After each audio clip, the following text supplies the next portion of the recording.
आपकी तरफ से जो ओबिचुरी रेफरेंसेस मूव किए गए हैं उनके हक में बोलने के लिए खड़ा हुआ हूँ।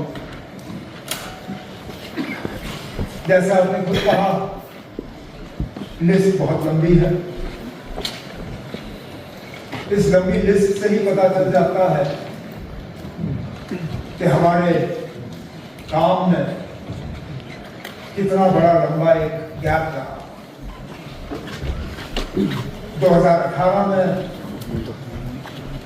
जम्मू के बजट सेशन में हमने इस तरह के ओबिचुरी रेफरेंसेस पास किए और उसके बाद से लेके आज ये पहली मर्तबा हमें मौका मिला है उन लोगों को याद करने का जो आज हमारे दरमियान है। 57 ऐसे महान हैसियत जिनमें साबका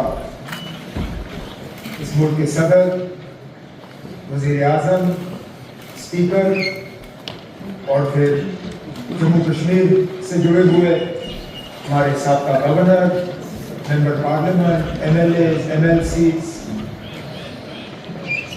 जम्मू कश्मीर का कोई ऐसा हिस्सा नहीं है जिसका कोई ना कोई बाशिंदा इस लिस्ट में ना हो। हर मजहब, हर तबके से, बल्कि शायद ये आखिरी बार ऐसा लिस्ट होगा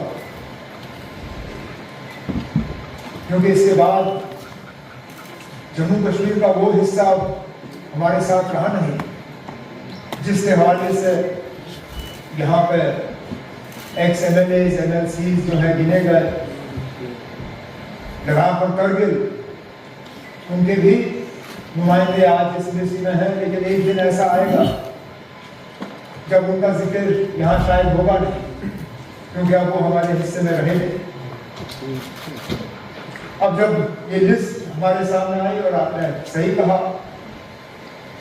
हर किसी के बारे में हम यहाँ पे जिक्र कर नहीं सकते। मैं फिर अपनी जगह सोचने लगा कि किसके बारे में बात करूं और किसके बारे में नहीं, तो सोचा चलिए मैं उनका जिक्र करूंगा जिनको मैं जानता था या जिनके साथ मैंने काम किया। फिर जब लिस्ट देखा, पढ़ना शुरू किया तो 45 ऐसे नाम सामने आए जिनको मैं जाती तौर या तो जानता था या जिनके साथ मैंने काम किया। फिर वो भी मुमकिन नहीं हुआ। तो आपकी तरह और लीडर ऑफ द ऑपोजिशन की तरह मैं 2-3 जो अहम शख्सियात हैं उनके बारे में जिक्र करके फिर बाकी जो है ओवरऑल जो ओबिचुरी रेफरेंसेस हैं उसके हवाले से करते हैं। हमारे साबका वजीर साबका सदर प्रणब मुखर्जी साहब, उनकी जिंदगी की तरफ हम देखें तो बहुत कुछ सीखने को मिलता है। शायद सबसे बड़ी सबक उनके इस बायोडेटा से अगर हम सीखें तो ये कि मेहनत करो, अपनी जिम्मेदारियों के साथ वफा करो, तरक्की करने से आपको कोई रोक नहीं सकता। आपको अपना हक जो है किसी ना किसी तरीके से मिल ही जाएगा। कोई पैराशूट के जरिए प्रणब मुखर्जी साहब सियासतदान नहीं बने, कोई गॉडफादर्स के इस्तेमाल नहीं हुए।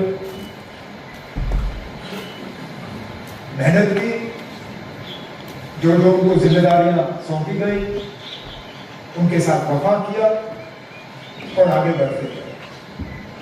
शुरुआत में डिप्टी मिनिस्टर के बाद मिनिस्टर ऑफ स्टेट बने, मिनिस्टर ऑफ स्टेट के बाद मिनिस्टर ऑफ स्टेट में ही रहते इंडिपेंडेंट चार्ज मिला, फिर कैबिनेट के मिनिस्टर बने। फिर कैबिनेट के मिनिस्टरों में सबसे अहम जो मिनिस्ट्रियां मानी जाती हैं, डिफेंस, फाइनेंस, होम। उनमें तो 2 और फॉरेन अफेयर्स, इन 4 में से 3 पे उन्होंने काम किया। डिफेंस के मिनिस्टर रहे हैं, होम के मिनिस्टर रहे हैं और फाइनेंस के मिनिस्टर रहे हैं। और उसके बाद इस मुल्क में सबसे बड़ा जो ओहदा है वो सदर का है, president of the Republic of India. उन्होंने अपना करियर वहां से खत्म किया और उसमें भी बार बार उन्होंने इस बात का सबूत दिया कि जिस ओहदे पे वो होंगे उस ओहदे के साथ वो वफा करेंगे। 2014 के इंतखाबात के दौरान प्रणब मुखर्जी साहब सदर थे, यूपीए की हुकूमत में सदर बने। अपने सदारत के दौरान यूपीए की हुकूमत बीजेपी की हुकूमत में तब्दील हुई, लेकिन शायद ही कभी प्रणब मुखर्जी साहब ने राष्ट्रपति भवन को सियासत के लिए इस्तेमाल होने दिया। मुझे तो याद नहीं है कहीं भी बीजेपी की तरफ से या उस वक्त हुकूमत की तरफ से राष्ट्रपति भवन या प्रणब मुखर्जी साहब ने किसी ने उंगली उठा के ये कहा हो कि प्रणब मुखर्जी साहब क्योंकि कांग्रेस के बने हुए या यूपीए के बने हुए सदर हैं, उन्होंने वो सियासत राष्ट्रपति भवन में होने दी। उन्होंने प्रेसिडेंट ऑफ इंडिया के ओहदे को और राष्ट्रपति भवन को सियासत से पूरी तरह से अलग रखा, जो कि आज के दौर में हम बहुत कम लोगों के बारे में कह सकते हैं। उसके बाद जनाब अटल बिहारी वाजपेयी साहब, जिनको भारत रत्न से नवाजा गया, इस मुल्क के वज़ीर आज़म रहे 2 बार। मुझे ज़ाती तौर उनके साथ काम करने का मौका मिला। 3 साल MOS के तौर पर मैं उनके साथ रहा।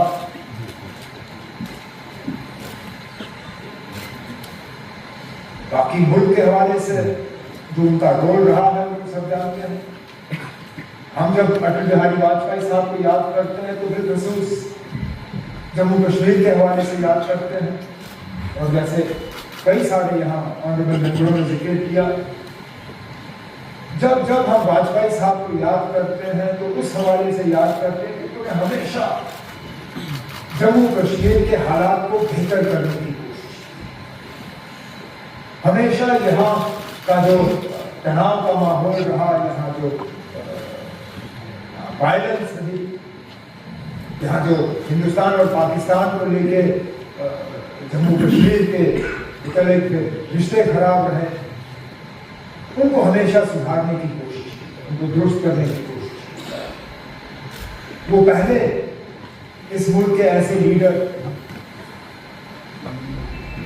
उनको याद किया जाता है कि वो लाहौर बस लेके गए, दिल्ली लाहौर बस सर्विस में शुरू हुई, लेकिन उस दौरान वो मीनार पाकिस्तान भी गए, जो एक हिंदुस्तान के लीडर के लिए वहां जाना और मीनार पाकिस्तान वहां पे हाजिरी देना ये कोई मामूली बात है। फिर सरहद पे खड़े होकर कहना कि हम दोस्त बदल सकते हैं, पड़ोसी बदल नहीं सकते। आज के दिन में शायद ही कोई इस तरह की बात करेगा। बार बार जब हालात यहाँ खराब हुए, उन्होंने यही कहा कि बातचीत के जरिए ही मसले हल किए जा सकते हैं, उसके अलावा कोई चारा नहीं।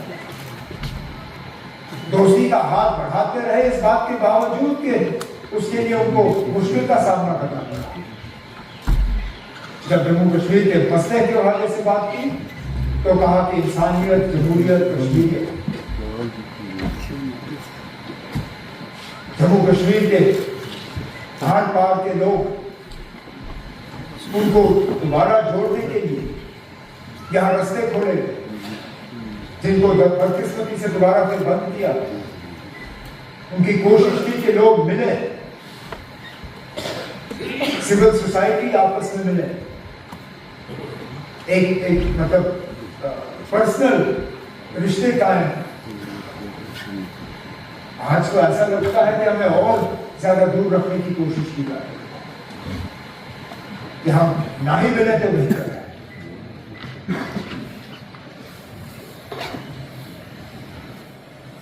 मैं तो मान के चलता हूं कि अगर वाजपेयी साहब के दिखाए हुए रास्ते पे हमने जम्मू कश्मीर के साथ सलूक किया होता तो आज हमारा वो हाल नहीं होता जो हाल है। क्योंकि चलिए वो नहीं रहे, उनका दिखाया हुआ रास्ता याद नहीं रहा। उन्होंने जो नक्शा एक हमें छोड़ के दिया था उस नक्शे को हमने छोड़ दिया। क्या करें? तारिगामी साहब ने वाजपेयी साहब के बारे में जब जिक्र किया तो असेंबली के रेजोल्यूशन के हवाले से बात की, लेकिन या तो भूल गए बताना या फिर बताना मुनासिब नहीं समझा। ये सही है कि वाजपेयी साहब की हुकूमत ने उस वक्त उस रेजोल्यूशन को वापस भेजा, लेकिन शायद उसके बाद वाजपेयी साहब को इस बात का एहसास भी हुआ कि जल्दबाजी हुई थी और उन्होंने अपने काबिना के वजीर को फिर नॉमिनेट किया यहां की हुकूमत के साथ इस पे बातचीत और डायलॉग शुरू करने के लिए। मरहूम अरुण जेटली साहब, अगर मेरी याददाश्त सही है, उस वक्त लॉ मिनिस्टर और लॉ मिनिस्टर की हैसियत से वाजपेयी साहब ने उन्हें नॉमिनेट किया यहाँ की हुकूमत के साथ एक डायलॉग प्रोसेस उस रेजोल्यूशन को लेकर।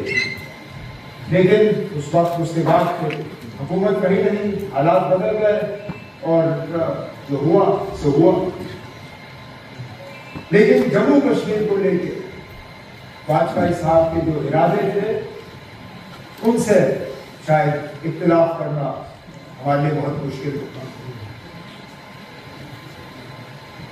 सोमनाथ चैटर्जी साहब वो स्पीकर थे जब मैं हाउस का मेंबर था और मुझे अच्छी तरह से वो दिन याद है। न्यूक्लियर बिल को लेके जब लेफ्ट पार्टीज अलायंस छोड़ के चले गए, उस वक्त उनकी अपनी पार्टी के तरफ से बहुत दबाव था उनके ऊपर कि उस न्यूक्लियर छोड़ के अपनी पार्टी के साथ जुड़ जाए। लेकिन बिल्कुल जैसे तारिगामी साहब ने कहा, मुझे अच्छी तरह से याद है क्योंकि मैं हाउस में मौजूद था। उन्होंने ये कहा मैं सीपीएम का स्पीकर नहीं हूं, मैं लोकसभा का स्पीकर। लोकसभा ये तय करेगी कि मैं स्पीकर रहूं या ना रहूं, सीपीएम ये तय नहीं करेगी कि मैं स्पीकर रहूं या। और उसके बाद वो दोबारा कभी पार्लियामेंट में आए नहीं, इस बात के बावजूद जैसे हमारे साथी ने हमें याद दिलाया कांग्रेस उनको सीट देने के लिए तैयार कहा था कि आप आइए, जिस भी सीट से आप लड़ना चाहें हम आपको पार्लियामेंट में वापस देखना चाहते हैं। उन्होंने कहा नहीं, मेरी पार्टी ने जरूर मेरे साथ रिश्ता तोड़ा होगा, लेकिन मैंने अपना रिश्ता अपनी पार्टी के साथ नहीं तोड़ा। मैंने जितना वक्त पार्लियामेंट में गुजारना था मैंने गुजारा। एक मिसाल है, आज के दिन में तो हमें बदलने में वक्त नहीं लगता। अभी तो इलेक्शन से निकल के आए हैं। हम में से कौन सी ऐसी पार्टी है जिसने आया राम गया राम का सिलसिला नहीं देखा? कोई टिकट मिलने पे दूसरे से नाराज, कोई टिकट ना मिलने पे अपनी पार्टी से नाराज और कहीं और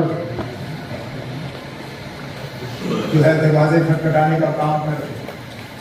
बहुत कम ऐसे सियासतदान हैं सोमनाथ चैटर्जी साहब की तरह जो अपने असूलों पर कायम है। तो शायद ये हमारे लिए एक सबक कि आखिरकार सियासत जो है सो है, असूल बहुत जरूरी है। अब जम्मू कश्मीर को लेके जैसे मैंने कहा, गवर्नर से लेके एमएलए एमएलसी तक इतने सारे नाम और उनमें से कई सारे जिनके साथ मैंने खुद काम किया। अब एक एक का मैं जिक्र कर नहीं सकता, लेकिन एक साथी का जिक्र किए बिना शायद रहूंगा तो गलत होगा, क्योंकि वो सिटिंग मेंबर रहे हिसाब से। और मुझे लगता है सिटिंग मेंबर की अपनी ही एक हैसियत होती है। उसके साथ साथ वो एक ऐसे सिटी मेंबर थे जिनके साथ बहुत करीबी काम करने का मौका मुझे हासिल हुआ। शायद आप में से कोई ऐसा नहीं है जिसने देवेंद्र के साथ इतनी नजदीकी से काम किया हो जितना मैंने। मुझे सियासत में 25-26 साल हो गए, जिसमें से 19-20 साल तो मैंने देवेंद्र के साथ बिताए। नेशनल कॉन्फ्रेंस का सदर बना 2002 में, तो देवेंद्र मेरे साथ मीडिया एडवाइजर के तौर पे आए। MLC बने, इलेक्शन 2008 में इलेक्शन हुए, एडवाइजर के तौर पे मेरे साथ आए। जब मुझे मिनिस्ट्री में तब्दीलियां करनी पड़ी, उफ्कत नहीं किया, तंजीम की जिम्मेदारी दी मैंने उनको, और जब तक नेशनल कॉन्फ्रेंस में रहे अपनी तंजीम की जिम्मेदारी संभाली। मेहनत करने में वो कभी नहीं रखते थे। आप लोग गवाह, आपके साथ आने के बाद जहां जहां आपने जिम्मेदारी, कहीं हिमाचल में, कहीं पंजाब में, कहीं और, जिस मोर्चे पे खड़े किए वहां पे उन्होंने अपनी जिम्मेदारियों को निभाया। शुरुआत भी उनकी वैसी ही रही। वालिद साहब उनके इंजीनियर, बिजनेस से उनका लेना देना था नहीं। एक मारुति के वो सर्विस स्टेशन का उनको गिरधारी लाल ढोगरा साहब ने इंतजाम करके दिया, और इसमें भी देवेंद्र कभी भूला नहीं। जम्मू में बहुत सारे वो राउंड अबाउट गोल चक्कर बने हुए, लेकिन सिर्फ एक जम्मू में ऐसा गोल चक्कर है जो साल के 12 महीने उसकी घास की कटाई होती है, वहां फूल लगे होते हैं, वहां मूर्ति साफ होती है। वो है गिरधारी लाल ढोगरा साहब का जो चौक है गांधीनगर के पीछे, क्योंकि उसको संभालने की जिम्मेदारी देवेंद्र ने खुद ली। जब उनको मिला था वर्कशॉप, बड़े घरों के लोग, बड़े घरों के बेटे जो है अपने आप को भी बड़ा समझते हैं, लेकिन देवेंद्र ऐसा था, काम सीखने के लिए खुद डांगरियां पे। बहुत सारे लोग ऐसे हैं जम्मू कश्मीर में जो आज भी याद करते हैं, जब वो गाड़ी वहां लेते थे धोने के लिए, देवेंद्र के हाथ में पाइप, वो खुद गाड़ी धोता था सीखने के लिए कि ये करना कैसे है। तब जाके उसकी इतनी बड़ी मारुति की वो एम्पायर बनी।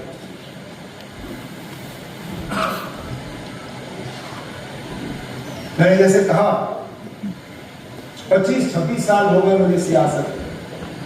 बहुत साथियों को मैंने आगे जाते हुए देखा स्पीकर साहब,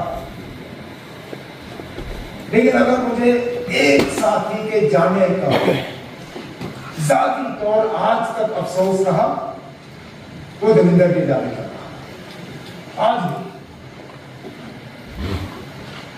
और मुझे अफसोस इस बात का है कि पता नहीं था कि वो इतने बीमार हैं। इलेक्शन में कुछ तलखी बातें, अगर मुझे पता होता कि वो इतने बीमार हैं, मैं शायद रिश्तों को सुधारने की थोड़ी सी कोशिश कर लेता, लेकिन ऊपर वाले ने वो मौका रखा नहीं। यही मौका रखा कि हम उनको श्रद्धांजलि पेश करें, उनकी आत्मा की शांति के लिए प्रार्थना करें। इसलिए मैंने बाकी तमाम जम्मू कश्मीर के जो सियासतदान और जो बाकी लीडर रहे हैं उनको एक तरफ रख के सिर्फ और सिर्फ मैंने यहाँ देवेंद्र का जिक्र किया। एक क्योंकि सिटिंग मेंबर रहे हैं, और दूसरा क्योंकि व्यक्तिगत जातीय तौर पे मुझे कुछ चीजों का अफसोस है, अफसोस ही रहेगा। लेकिन इस लिस्ट में 57 जो हमारे सीनियर लीडर्स और ऑनरेबल मेंबर्स हैं, इनमें सब ऐसे लोग हैं जिन्होंने कहीं ना कहीं हमारे लिए मिसाल कायम की। और मैं चाहूंगा कि हम इन बायोडेटास को पढ़ें, उन्हें याद करें और कोशिश करें कि उन्होंने जिस तरह अपनी जिम्मेदारियों के साथ वफा किया, लोगों की खिदमत की,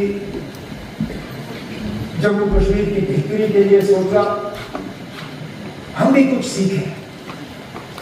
क्योंकि हम सब ने कभी ना कभी इस दुनिया को छोड़ के जाना है। आज हम इनके लिए ओबिचुअरी रेफरेंसेस करेंगे, किसको मालूम है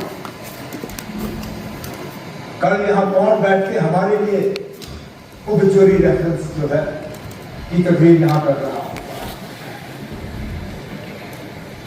जब भी हम कुछ करें, हमें कहीं ना कहीं दिमाग में सिर्फ ये ख्याल रखना चाहिए कि कल को जब जम्मू कश्मीर के असेंबली में हमारे हवाले से हमारे लिए बात करेंगे, हमें कोई ना कोई ऐसा अच्छा काम करना चाहिए ताकि जब हमारा वहां पे जिक्र हो, जो हमारे हक में वहां बोलने के लिए खड़े हों, उनके पास कुछ बोलने के लिए रहे। अगर यही हम सोच के अपना यहां अपने काम को अंजाम दें, तो मुझे लगता है हम इस हाउस के साथ, अपने वोटरों के साथ, जम्मू कश्मीर के लोगों के साथ और बिलखसूस इन महान हस्तियों के जिनको आज खिराज अकीदत पेश करने के लिए हम खड़े हुए हैं, उनके साथ हम सही मायने में वफा कर पाएंगे।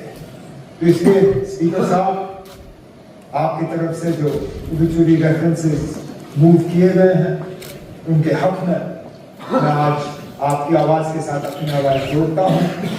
मैं अल्लाह ताला से दुआ करता हूं कि इनको जन्नत में अला मुकाम हासिल हो, इनकी आत्माओं को शांति मिले और हमें इनकी जिंदगियों से कुछ सीखने का मौका मिले। बहुत हमसे दूर चले गए थे, भारतीय जनता पार्टी में थे, हमारे घर लेकर चाहता हूँ। जब उस कमरे में पहुंचा, आपके साथ पूरी तस्वीर उनके साथ लगी थी। जब वहां से लोग चले गए, वापस से वो कमरा वैसा ही, इतना बात करते हैं यार, मतलब एक अजीब सा माहौल लगा उसको। जम्मू को अगर अपना घर समझते थे तो कश्मीर में भी उनके पिछले दोस्त पैदा जो इस इलाके के रहने वाले थे, जिनके रह चुके हैं, सईद अली शाह गिलानी साहब को जहाँ वक्त नहीं है, वह काफी करने का बहुत सारे लोग हैं जिनको मैं खराज की पेश करना चाहता था, लेकिन वक्त की कमी की बात मैं आपका मशहूर हूँ। आपने क्योंकि अभी जब मैंने मुस्लिम पे उस टाइम बीजेपी 1921 बट वो लोग अप्रोच करता है और दोस्तों के स्वामी हर उसके घर में रहा और ना केवल जम्मू की बल्कि जम्मू कश्मीर की खाने है, तो मैं उनको भी अपने शरफ पर करता हूँ। हमारे स्वर्गीय मल्ला जी के लिए भी अपने